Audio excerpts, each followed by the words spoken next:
ऐसी खबर पर, किसी भी ऐसी बात पर जो जिसके अंदर एक पोटेंशियल मौजूद हो कि वो आपको गमगीन कर दे या आपको रंजीदा कर दे, थोड़ा सा आप सैड फील कर लें, वो नॉर्मल इमोशन है। ऐसे ही सैडनेस जो है वो ऑर्डिनरी सैडनेस है। और लेकिन जो डिप्रेशन है, वो depression is a thick dark cloud. वो तो फिर depression is not a disorder of mood actually. OCD एक one of the most serious psychological illnesses है, मोस्ट सीरियस मेंटल इलनेसेस है। एडीएचडी भी ऐसे ही है। What's the difference between anxiety and depression? हम स्ट्रेस को भी डिप्रेशन के साथ जोड़ देते हैं, हम थोड़ी सी एंजाइटी को भी डिप्रेशन के साथ जोड़ देते हैं। अच्छा, स्ट्रेस जो है ना, स्ट्रेस तो है प्रेशर। ठीक, किसी भी चीज का प्रेशर जो है उसको आप स्ट्रेस कहते हैं। उस प्रेशर के बाद जो एक्सप्रेशंस हैं वो आप देख सकते हैं कि अच्छा उनको क्वालिफाई बाज़ औक़ात हम एंजाइटी के तौर पर करते हैं, बाज़ औक़ात हम डिप्रेशन के तौर पर करते हैं। दोनों चीज़ों में ये ज़हन में रखना ज़रूरी है कि तमाम लोग, क्योंकि ये एक कंटिन्यूम पे होता है ना, एक स्पेक्ट्रम है, एक कंटिन्यूम पे होता है।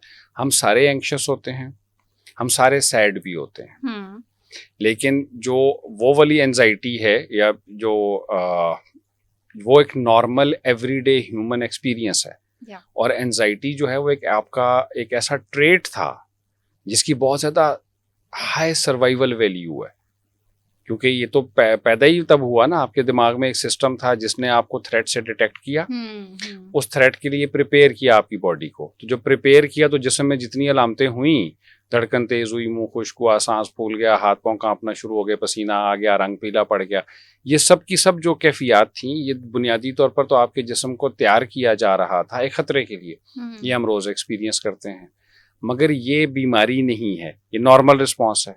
ऐसे ही किसी भी ऐसी खबर पर, किसी भी ऐसी बात पर जो जिसके अंदर एक पोटेंशियल मौजूद हो कि वो आपको गमगीन कर दे या आपको रंजीदा कर दे, थोड़ा सा आप सैड फील कर लें, वो नॉर्मल इमोशन है।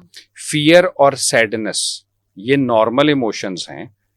यही फियर आगे बढ़ते हुए अगर इस लेवल पर चला जाए कि ये आपके लिए इतना डिस्ट्रेसिंग हो जाए कि आप कुछ करने के काबिल ना रहें, या आपके इर्द गिर्द वालों के लिए डिस्ट्रेसिंग हो जाए, या बजाते खुद इससे आपकी सेहत और जान को खतरा महसूस होना शुरू हो जाए, यानी डिस्ट्रेसिंग भी हो, डिसफंक्शनल भी हो, डेंजरस भी हो, या नॉर्मल से इतना डेविएटेड हो कि आप कहें कि यार इतनी बड़ी बात नहीं थी, या आप खुद भी कहें कि ये इतनी बड़ी बात नहीं है। एक तो ये कि मुझे तो कोई हक नहीं है कि मैं आपको ये कहूँ कि अच्छा यार ये इतनी बड़ी बात नहीं है, तुम जितना रिएक्ट कर रहे हो, मुमकिन है आपके लिए वो बड़ी बात हो, मैं अपने हिसाब से देख रहा हूँ, तो ये तो बिल्कुल जजमेंट में आ जाएगा ना, ये नहीं कर सकते।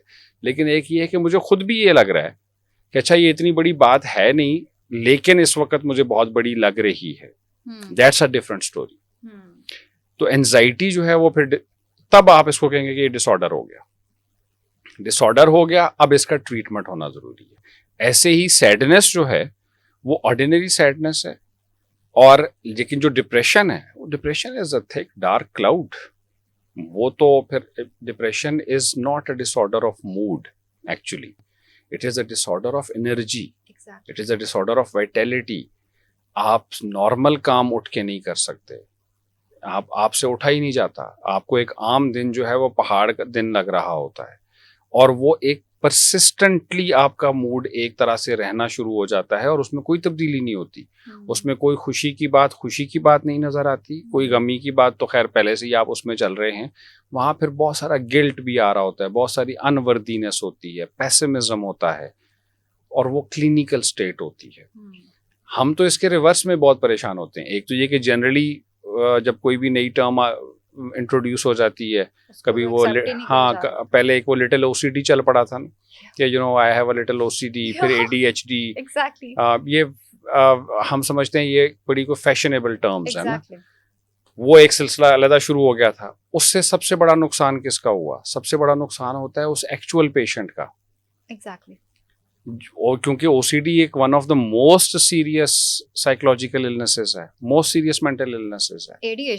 एडीएचडी भी ऐसे ही है। अब हम यहाँ पे कहते हैं मुझे थोड़ा सा एडीएचडी है, मुझे लग रहा है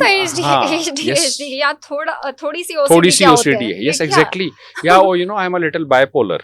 अब bipolar is one of the most serious mental illnesses. मैंने एक बाइपोलर को देखा हुआ है, so I know, yes, one of the most serious mental illnesses. तो ये जब उनके कैजुअल यूज करते हैं हम इसको, ये उन पेशेंट्स के लिए बहुत नुकसानदेह बात है कि उनकी Actually बीमारी को इसमें भी से कैजुअल ले गुजर लिया जाएगा। हम्म, दूसरी तरफ जहां हम, चूंकि मैंने फियर एक्सपीरियंस किया हुआ है, मैंने सैडनेस एक्सपीरियंस की हुई है, आपने ये किया हुआ एक्सपीरियंस, अब हमारे सामने एक शख्स एंजाइटी डिसऑर्डर के साथ है या डिप्रेसिव डिसऑर्डर के साथ है, तो हम उसको मिनिमाइज करना शुरू, यार ये तो सबको होता है, इसमें तो कोई ऐसी बात नहीं। But there was a huge difference between the two. Body temperature तो मेरा भी 98.4 है, लेकिन अगर किसी का 101 है तो मैं उसको ये नहीं कह सकता कि यार 98 पे तो मैं भी हूँ, तो तुम 101 पे क्या फर्क पड़ता है? फर्क पड़ता है। तो वो जैसे ही नॉर्मल बॉडी टेम्परेचर इज 98.4, ऐसे ही normal experience of distress, normal experience of anxiety, normal experience of sadness, वो एक और चीज है। And when it comes to that level कि जहाँ उसकी फ्रीक्वेंसी, जहाँ उसकी इंटेंसिटी, जहाँ उसकी ड्यूरेशन बहुत ज्यादा देर तक रह रही हो, वो एक डिसऑर्डर है, उसका ट्रीटमेंट होना जरूरी है।